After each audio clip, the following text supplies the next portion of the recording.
I feel nauseous, believe me. Never had a lot of shit come easy. Had to work hard, struggle just to be me. Had to and what was left over I put towards my dreaming. But the only thing in life that has meaning are the things you gotta work for, believe me.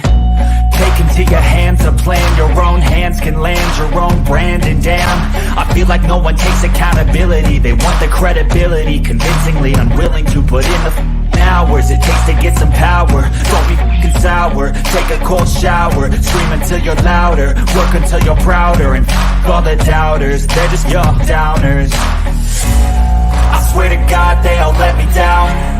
I always fought. I can tell you that 7 years after Freddie Gray, that was 2015, spring, April, May. This is 2022. Communities like Sandtown, all we saw then and now in terms of investment was a renovated Western District Police Station and a new funeral home. That's what West Baltimore got. A new police station and a new funeral home. What kind of optics are they?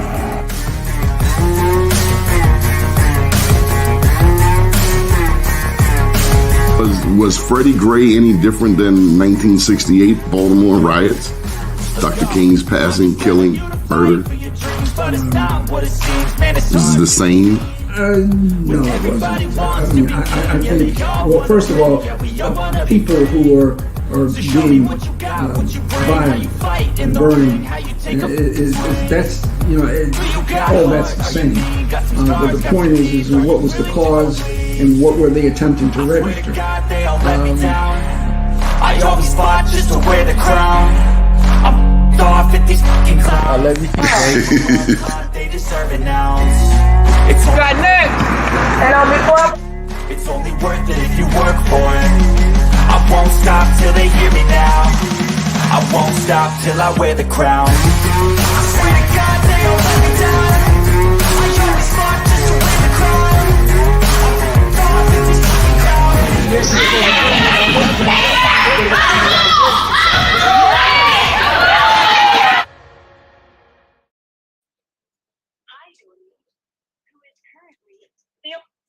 Good morning and welcome to the show. My name's Donnie Glover. First name's Donnie, last name's Glover. In it to win it for the long haul, baby.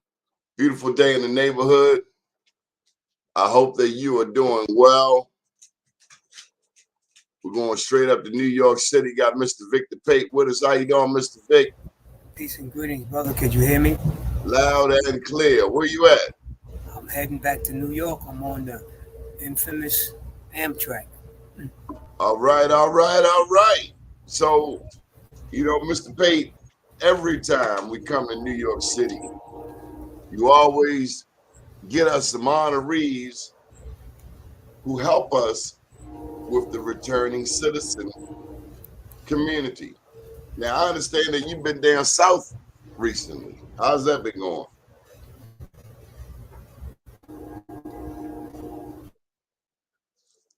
Were you down south recently?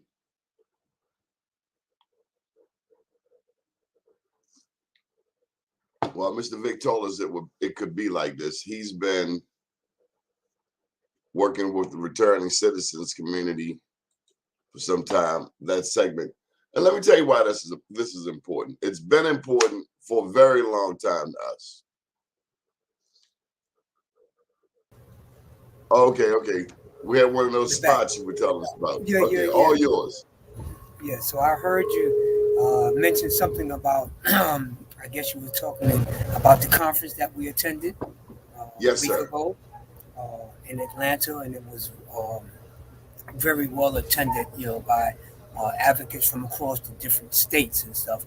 But the core purpose, underlying purpose of our convention was to actually bring some help and support to Georgia, because as you know, in terms of, you know, what's going on in Georgia, they're being oppressed for the vote.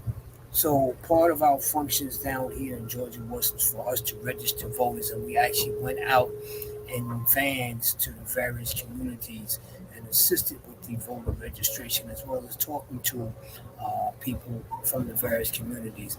I participated in the actual phone banking, which was focused on people who had been directly impacted by the carceral system to make sure that they knew that they had the right to vote, as well as to inspire and empower them to actually go out and register to vote. So we had a two-pronged agenda.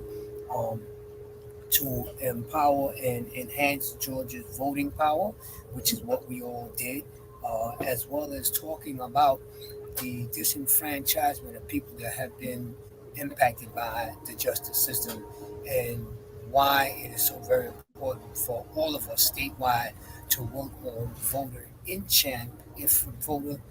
enfranchisement for people that have been justice impacted. So it was like, we had a series of workshops and breakout sessions where we talked about the various coalitions and work that we're doing in various states. And of course, as you know, I myself here in New York City is working on a voter restoration bill for people that are actually incarcerated, just as Maine and Vermont has the right to people that to vote that are incarcerated.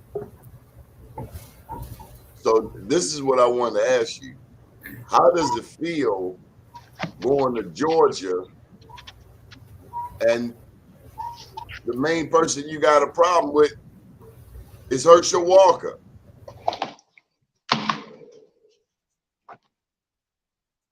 I think he froze up there on me, and it does that. Miss Gwen. Good morning. How are you? Good morning, Gwen. Good morning, Gwen. How are you? Good to see you again. This Good time to see you Zoom, too. right?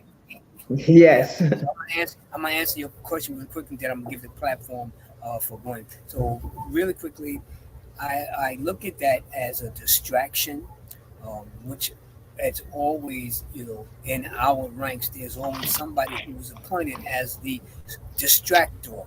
As far as I'm concerned, he's the distractor. He's been tapped to function as a dividing platform for the black vote. Because when you have a colored person in a position such as that, I see that as a specific intent to dilute the power of the black vote. And that's the only purpose that he serves. So I'll leave it there. Well, I really wanted to ask you, if he was in New York, wouldn't somebody have snatched him by now? Okay, we can't ask that question. Okay, Miss Gwen, how you doing? I'm good, Donnie. How are you? Well, we can't snatch him? No, but we can make sure that we tell all the formerly incarcerated people, make sure he doesn't get off their bus and go vote. And that's what we did while we were down in Atlanta. We couldn't tell them who to vote for, but we know that if they voted, they wouldn't be voting for him.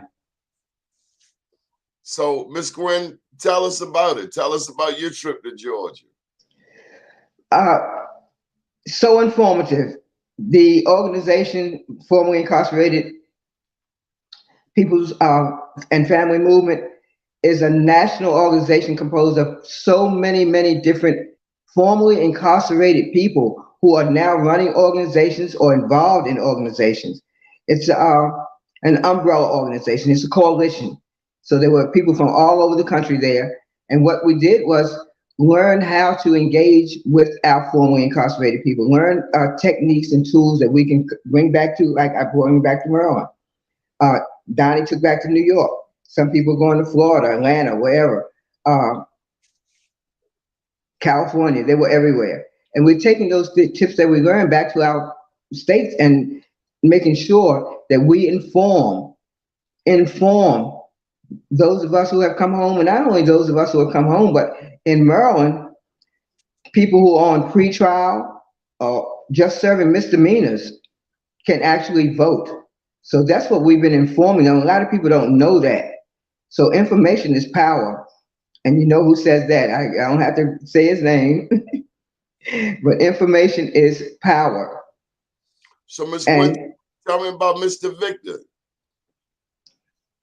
Victor was awesome down there. Victor is the one who engaged me into becoming involved in this formerly incarcerated people's organization. I am so pleased that when I got down there, he introduced me to some key people that I should know and who could really help me engage the people in Baltimore. So you His, took my advice and you went on a trip with Mr. Victor. I told you he was the best thing since sliced bread. you certainly did, and you did not lie. I'm telling you, he got me into a position where I now know that the fight is not just here in Maryland, it's all over. And I know the power.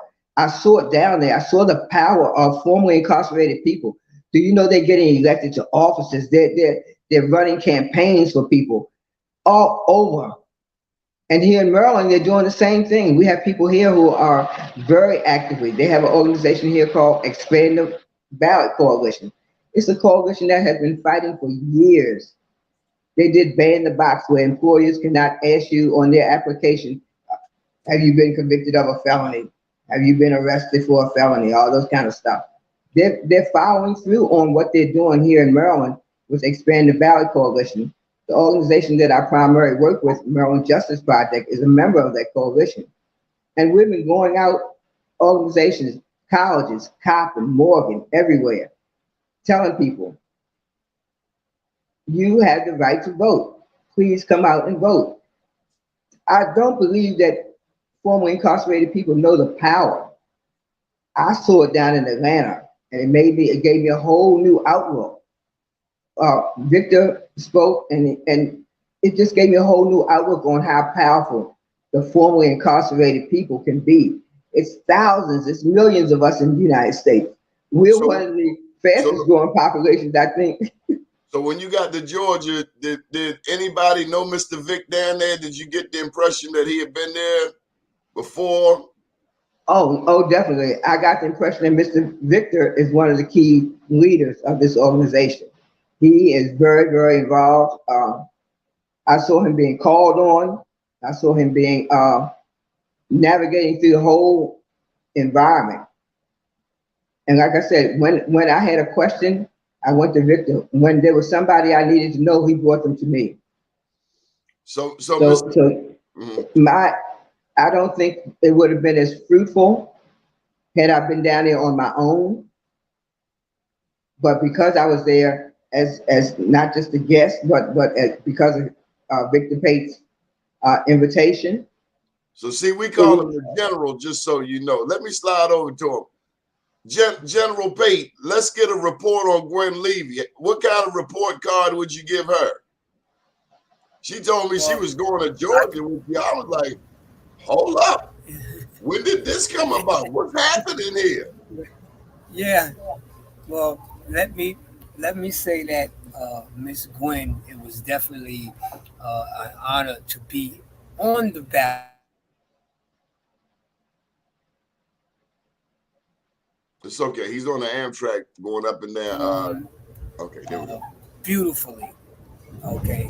And really, she really didn't need me because, like I say, she did great. You know. He said it would be a little spotty here. Okay, so Miss Gwen, what's next? Now that we're here, I'm gonna try to talk quick. Go again.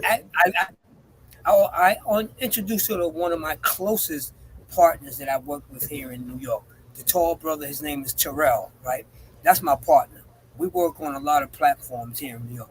He said to me, man, that sister is on top of things, man. She's like networking, you know what I'm saying, talking to people, and she's kind of sort of like doing her thing. Because I told him, I said, I met her through Donnie Glover. He's the brother that was at the last awards event, Terrell Muhammad, the tall brother. The tall brother, chocolate brother. There you go. So I told Gwen that you had gave him an award. And this is one of my partners that I work with in New York. Introduced him to her, and he was impressed by you, Gwen. I want you to know that. He still talks about you till today because he asked me the other day, how's the sister, he don't remember your name right off, but he said the sister from Baltimore. Yeah, sister was doing her thing. That's what we want to hear, Miss Gwen. Miss Gwen, you can come back home safely now. We I'm back home safely, but not only I'm back home safely, I'm working hard back home. The Expanded Ballot Coalition, which I said Maryland Justice Project is a part of, we're doing things. We had a what they call votercade in Annapolis last Friday. We drove through Annapolis with about 30 cars, buses that had been loaned to us from the Black Lives Matter group, Black voters.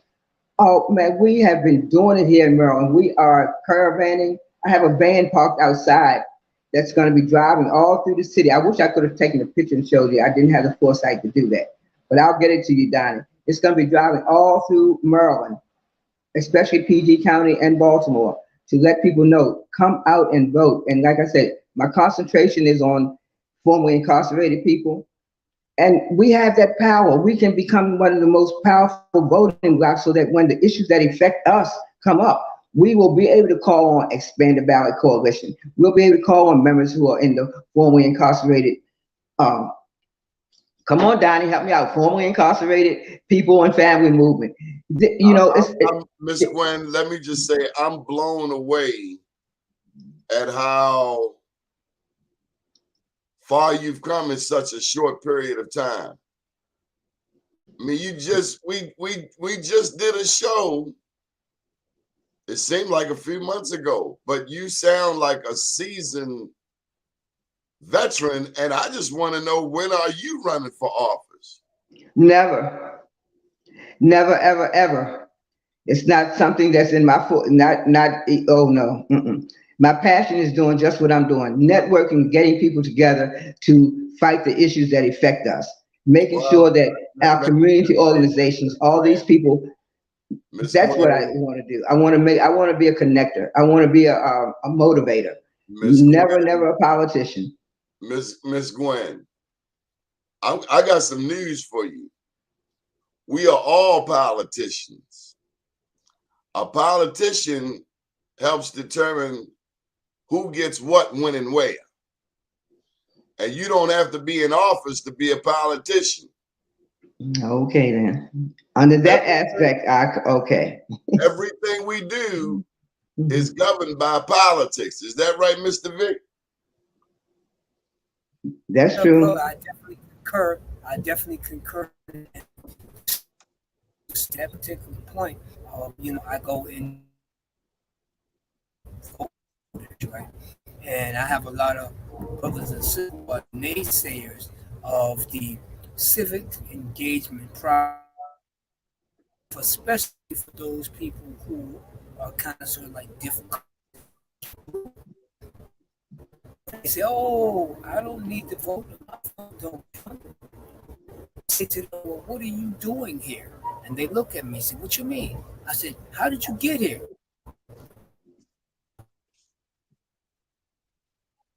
He's freezing up, but why did you get it? I can kind of continue in that aspect, though. Tired of trying to come up with an answer for me.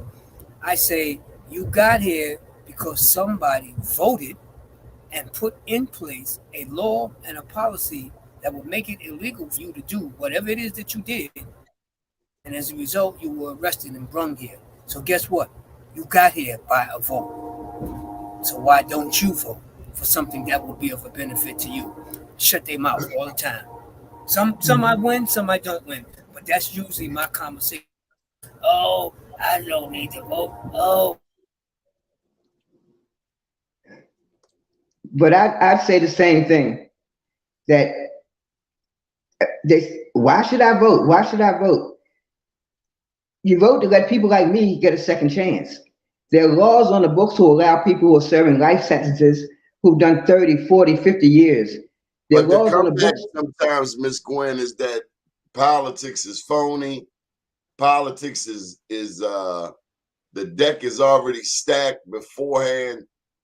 I mean, here in Baltimore, we saw Sheila Dixon get robbed twice in broad daylight. So people have a reason, and maybe more than one, not to vote, because we've seen them lie and steal our vote. But guess what? That's more reason to vote. That's more reason to educate yourself. That's more reason, Donnie, I disagree. That's more reason to educate yourself so that you will know who you're putting in. But most of all, make those people that you put in are held accountable. And if they don't, vote them out.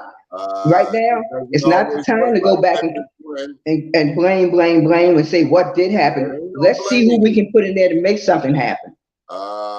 Well, I will tell you this.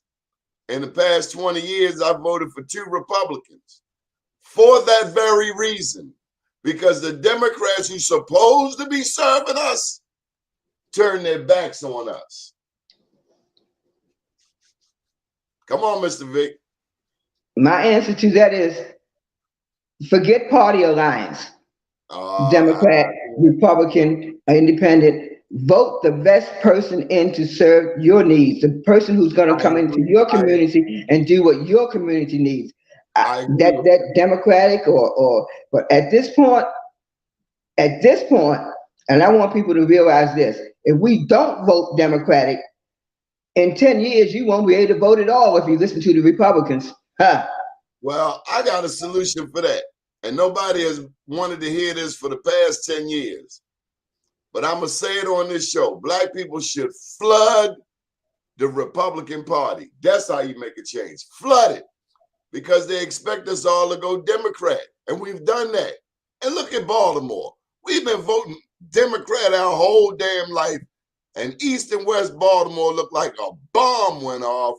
But the center of town where the white folk are, oh, they get all of the resources from Democrats. Ain't none of them no damn good. That's what I'm trying to tell you. And that's what I'm saying. I'm not talking about Democrats or Republicans. I'm talking about voting in people who are going to do what your community needs. The streets that in Baltimore need to be straightened out. Yes, it's division all over our city. The neglect is all over our city. But who's to say what politician is going to come in there and do it? Make sure that politician is the one for your community. That's what I'm saying. Come out and vote. It doesn't have to be a Democrat. Well, I tell you what, I'm not hearing anything positive, and I'm not going to debate you about Democrats or Republicans. I think that's a futile neither one of them no damn good. And we need your coalition. And the next thing I can't wait, and I'm sure Mr. Vic got it on the books, we got to raise money. We don't put money in the campaigns. And then when other people give money, we like, oh, they're a sellout. We didn't give them no money. I'm just saying. And that's true. That's true. And as more as we organize and inform people and educate people, that has to follow through. The money has to come. Organizations like the one that I'm with, they're nonprofit organizations. They don't have money. We can't align ourselves to a political candidate. We can't align ourselves to political candidates, but we can educate. And that's what we're doing. We're educating. Ms. Gwen, nonprofits got a boatload of money. Don't fall for that. Do you remember Jerry Lewis? You remember the Jerry Lewis telethon? Did they look broke? American Cancer Foundation, they've been raising money since Jesus was on the cross. Are they broke? Don't fall for the nonprofits are broke. They are not broke. They don't get charged taxes, but don't fall for that about we a nonprofit and we ain't got no money. That's BS. Nonprofits got millions and billions. Tell them, Mr. Vic. That's for sure, because I've known, as a matter of fact, Sister Gwen, Brother Dorsey, who is one of the core leaders in the FICPFM group. If you remember, and I know you were standing there along with Terrell when I was talking to the brother, and I asked him about funding, right? Because of the work that we were doing, focused on voter enfranchisement. I don't know if you heard what he said. He said, oh yeah, I got a list of funders. I said, really? He said, yeah. I said, okay, get an opportunity, me, send it to me. So even that organization, that conference was funded by voter voter empowerment organizations, right? Which is supposed to be nonprofit, like Donnie just indicated, educated. Why you a non-profit? Where you get all this money from? You a non-profit. Well, where you get this money from? I don't get it. So to me, that word non-profit is just a word, and it means nothing. They got more money than these private organizations. If you did some research on them, so this non-profit word that they use, like Donnie indicated, don't fall for it. I found out that's not true. Believe me, that's not true. Educate me, y'all. That's what I'm here for, to get educated. That's what I'm about, educating people. And if Non you all educate me more, then I can do more. Yes. nonprofit is the code word for discounted. Well, I tell you what, Code word here in for sale. Baltimore, we're seeking any. I know Maryland Justice Project is seeking funding from sources. So I those want of to you say all who this, got the money, share the wealth. That's what I'm saying. Share the wealth. Miss Gwen. Don't fall for that. These people who raise this money, they know where they want to put the money. And if I may say, your job is to get it before they direct it elsewhere. That's your job, to find out who got the money, what they willing to put the money up for, and how to get it. Okay, okay, I hear you. You all giving me another assignment, I see. Y'all keep me on to something. It's all right. I love the work. I So love look, the work. I love the work. they got a Give little me the thing called assignment. I will find the money. they got a little thing called the IRS. The IRS has every nonprofit in their phone book, in their directory. Any nonprofit out here, all you got to do is look them up on the computer. Because they are nonprofit, they have to file public records. And those records are out there for anybody to find.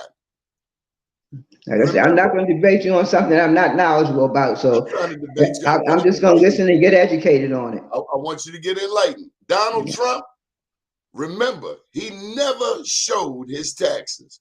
He talked all that smack, called Barack Obama alien, all of that. But Donald Trump never showed his taxes. Why? They let him get away with it. Because he a And they thief. let him get away with it. And because he was part of the good old boy, good old girl network, because that is what we look at, shadow government, the New World Order. He's part of that group, okay? And as Donnie pointed out, there are things that they are allowed to get away with. All you gotta do is pay attention. All you gotta do is pay attention, because the same thing, the laws that apply to us do not apply to them. And it is us and them. It's a real us and them. New World Order, shadow government, whoever you want to call them, invisible man, and all that shit is real. And they try to make you believe that it doesn't exist. But people like us, and thanks to people like my good brother Donnie Glover, who has created this platform of awareness and consciousness, I am so grateful to you for all that you do and all that you do for the people. So you're always lifting up others. Well, brother, we are here to lift you up and let you know we appreciate you and all that you do for the people. So I appreciate you. And I definitely appreciate you, because just so far, the introductions that I've gotten from the doc, because I met Mr. Glover, and he continues to educate me, like what he just did, educate me. He knows that I'm new at this. So I appreciate it. I appreciate it, because I need the knowledge that you all are giving me to continue to walk through these streets of Baltimore and be able to speak out. What country incarcerates the most black people on earth? United States. What country is second? England, probably. You got it. You got it. And both of them. And so when Queen Victoria is up there and black people crying. Yeah, man. Listen, I was waiting. You really gotta study your history. I was waiting to find out who was going to speak out, who was going to say something, all this stuff. They were the most hypocritical people that you've ever seen. Some of them countries in the islands, some of them African nations stood up and they let them know we ain't crying for good riddance. Basically, Ain't no reason. Ain't no there's reason no for them to reason to cry. cry. We would not, It should have been they were so dancing. they were United States, and if we're going on to a whole nother track, but it's okay. But it's the same. It's the same, but because listen, the only reason why we're so incarcerated, look, who do you think Barack could have did what Trump is doing? Heck, no, he couldn't have did it. It's always been He brought a look, hooker into the White House. look. We always know that there's a double standard. We always know that they are the enemy. We cannot lose sight of that as much as but we must learn what the enemy is doing and take over what he's doing. You learn what he's doing. Learn how to manipulate that same system so that it benefits our communities. Until we can change that system, we better learn what it is and learn how to manipulate it into getting that money back into our communities. And we can only do that we can't revolt. We can't have a revolution right now because we'd be slaughtered. We don't even own the guns. So we can't have a revolution unless we have a word revolution, because it sure won't be a gun revolution because so many of us can't even buy a gun because of the laws. We need to, if we don't vote to change some of them laws. No, we know how to get the guns. My problem is this. Say there were a revolution. Who's going to be in charge? Thank you. Is it going to be the dope man? Because we seem to have this incredible respect for the dope man. I don't trust these people to make decisions like that. Because when they have gotten in position to make certain decisions, you thought they were on your team. You thought your dog was a dog. Then you find out your dog is a cat.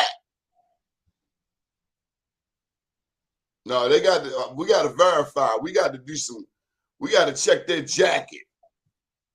We need to check their record. We need to see their references. Because right now they got poor credit in our community. Come on, Mr. Vic. You got a window there. Say something. No, I'm being in and out. So if this is in reference to the topic discussion about the revolution, right? I think that we definitely cannot be an armed revolution because we are outgunned. And as Sister Gwen pointed out, they made it so that we have least amount of access to any weaponry as possible, because they have made sure that most of us, by the time we're 18, we got a felony on our record, but automatically knocks you out the box from ever being able to own a firearm or even get access to fire. However, I think that there is a new revolution, a revolution of the mind that needs to actually happen.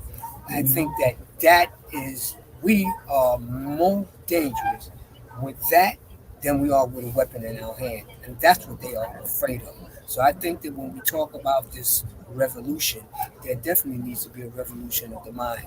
You have to change the mindset, you have to build the consciousness, and then we will become effective. We don't need no weapons. There's a weapon that's more powerful than that, and that's by us educating and using what we got. Now, as far as leaders, there are multiple leaders that we got.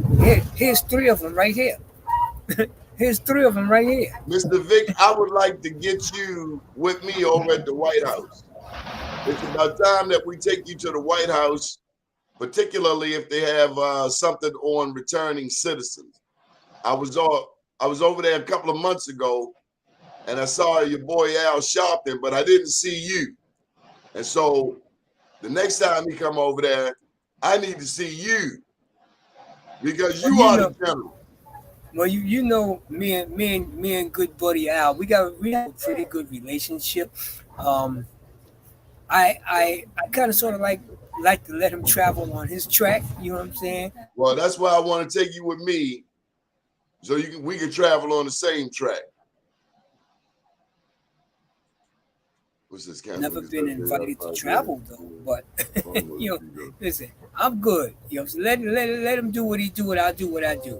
He know what I'm doing over here. Well, we know what you're doing too. Miss Gwen, now that What do you tell young people now when you see young men? If you get a chance to engage with our young men, because still in Baltimore, our young men want to stand on the corners. Like we need a babysitter. Like we need somebody to tell us, go to school, go to work. You can't stand on the corner, smoke weed, and talk smack with the police. Because Mr. Vic, I don't know how it is in New York now, but kids smoke weed and talk with the police. It's a different world. We grew up in a world where you left that weed in the house. Now they smoking weed and rapping with the cops. It's a different world. Yeah, same What do thing. you think, Ms. Gwen? Well, one of the things that I tell, we have a group of people here. You all heard them, the Squeegee Boys. And every time you pull up to a corner, they run to your car with some water and a little a bottle of water. Might be anything. A little window scraper, might be a paper towel. You never know. But they run up to your window and want to clean your window. No, son. There's a button I push to clean my window. That's a service that's not needed in Baltimore. You want to do a service? Walk up and down the sidewalk and clean the street. That's a service you could do.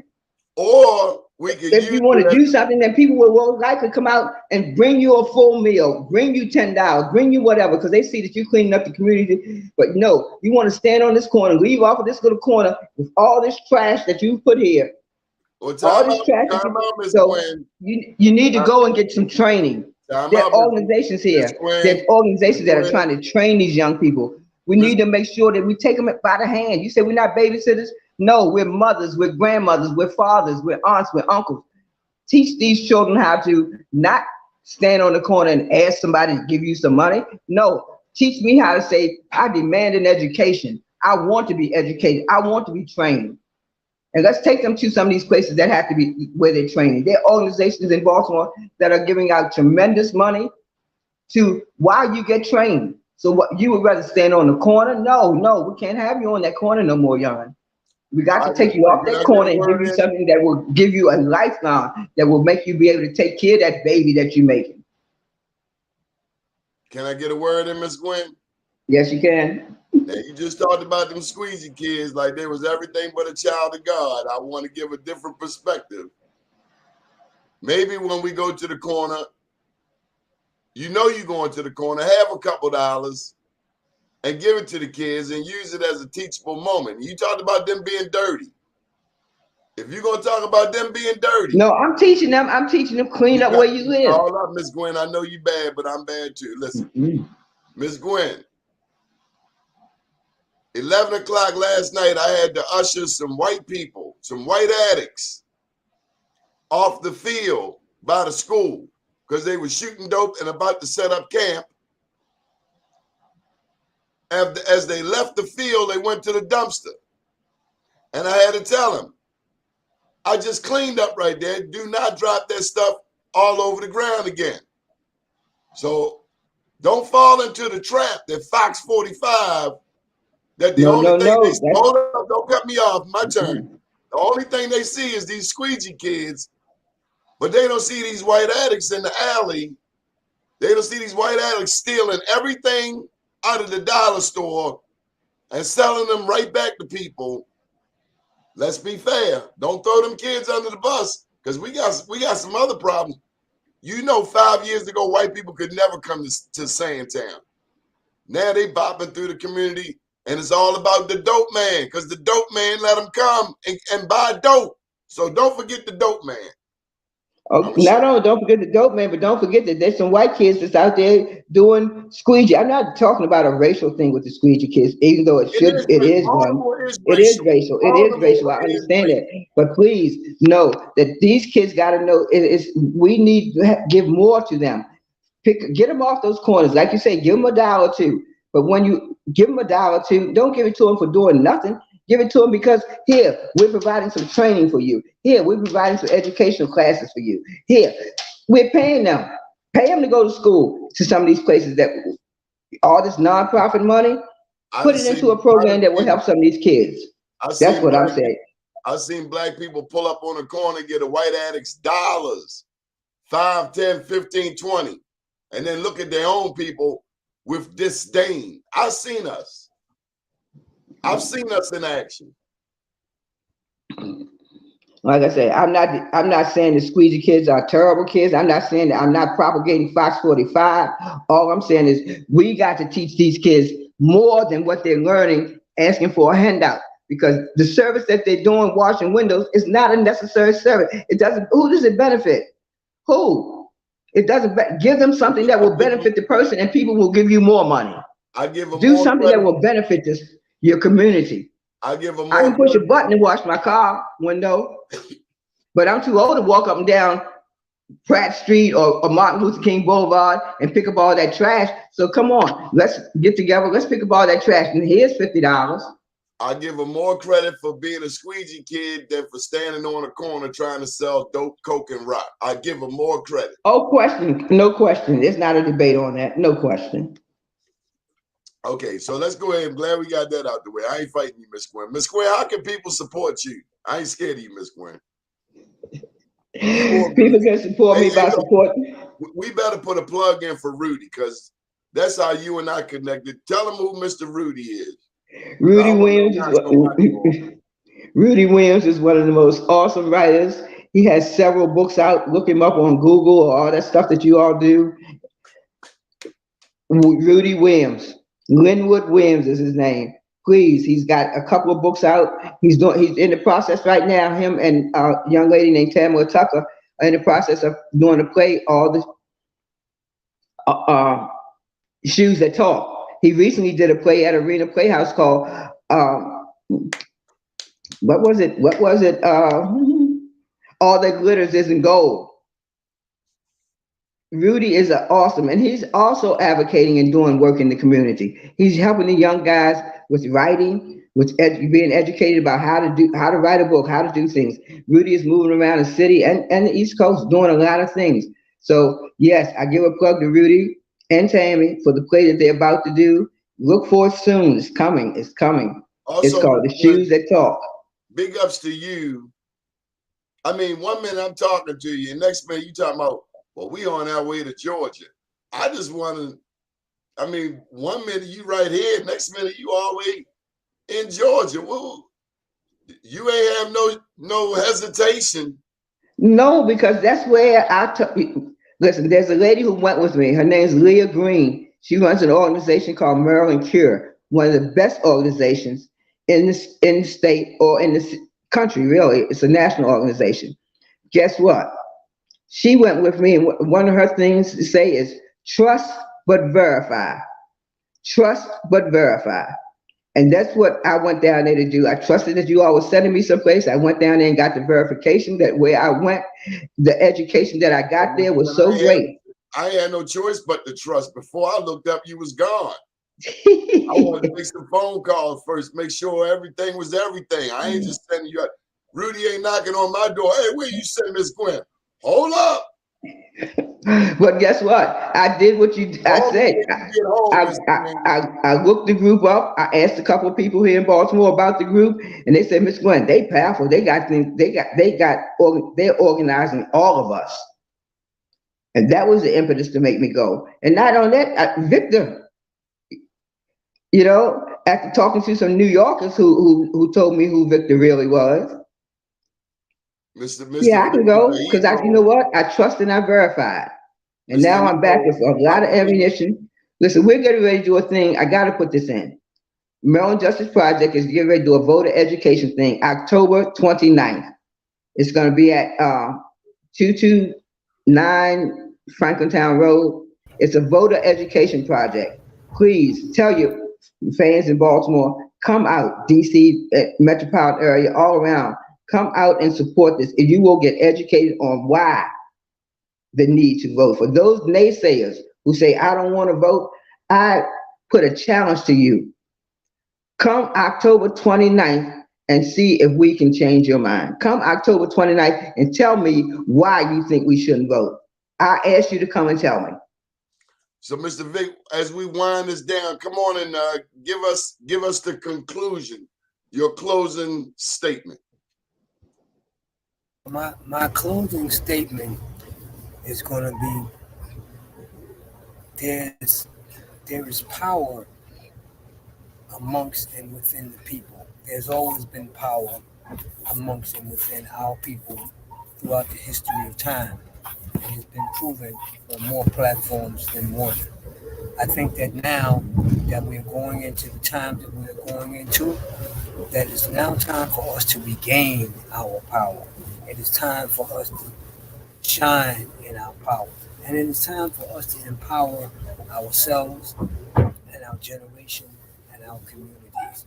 And we do this by the power of education and information. Sister Gwen said it all. You know what I'm saying? There's a challenge. There's a challenge that we all have. And the challenge is for us to be the best that we can be as a people collectively and stop trying to destroy your own communities and within our own communities, but we're supposed to be uplifting because we are the vicegerents of our community and we are our brother and our sisters keepers. Let's get back to the principles of living life on life terms. Now, I wanted to share with you that back when we first started this news outlet, we used to visit Baltimore Central Booking. We used to visit L section, and that's where the 14 to 17-year-olds were who were charged with adult crimes. And I got to tell you, Miss Gwen and Mr. Vic, 3 times those kids came up to me on the street years later. They said, thank you. They said, thank you for getting us out of our cell. Nothing has ever touched my heart so much. We at the time, it seems like they not listening to you. And big ups to the ladies, the warden, the sister warden's name was Miss Gwen. Her last name escapes me, but city jail about 10 years ago, black lady. And she made sure that we came, and we of course, we talked about black history, but some of these were white kids.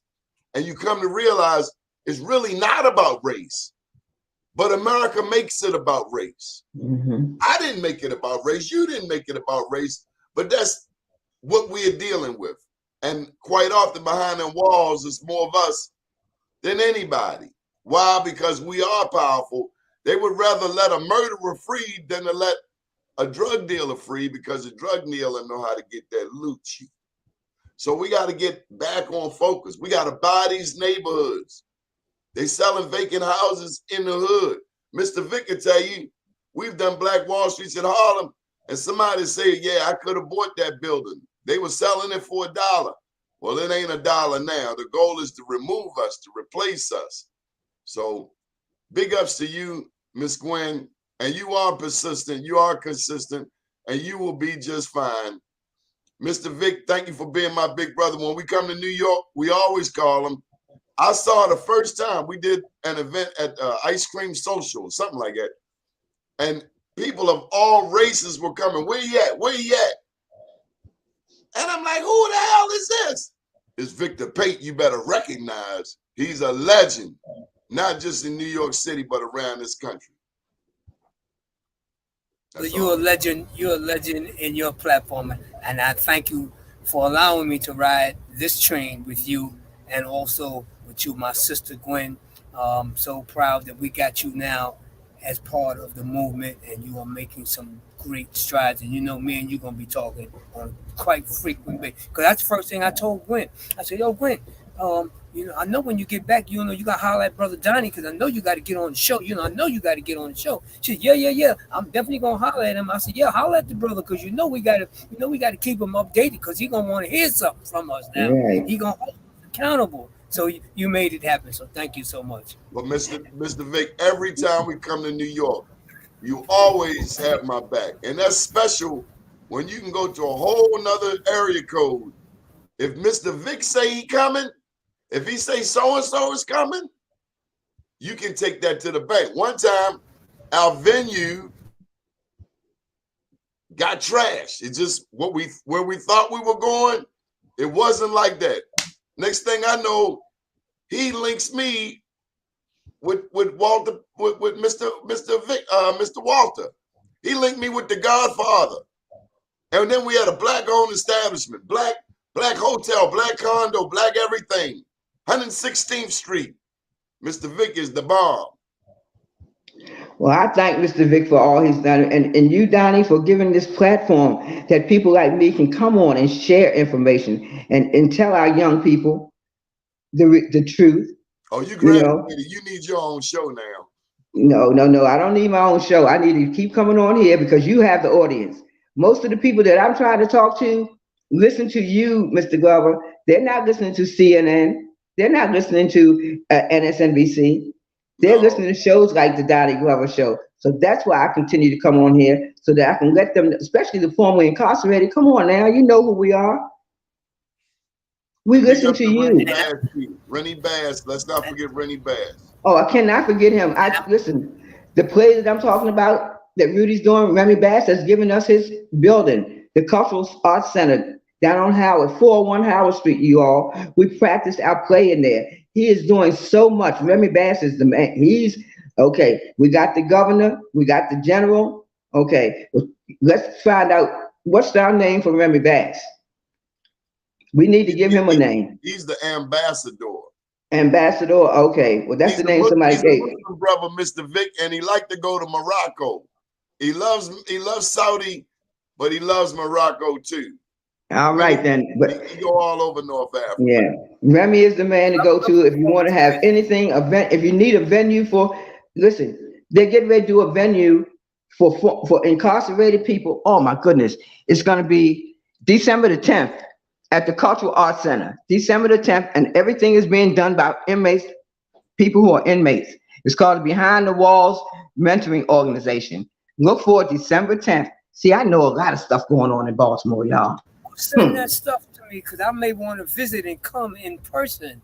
Well, if we know you coming, we're going to make sure you got a role in the play. I want yes, to see right. you in the play. I'll tell Rudy we'll make a special part. Yes. I just want to come and be a part of the ambiance, and just feel the love and bring some support. So keep me informed and give me some updates. Okay. On when I get off of here, I will send you the dates of everything we got going on so far. You can pick and choose. Mr. Vic, we got to give you your props one more time before you go. Yes. You were able to minimize solitary confinement in New York City, correct? That is correct. In New York State, prisons and jails to only 15 days, so they can no longer place anyone in any long-term solitary confinement past 15 days in prisons and jails in New York State.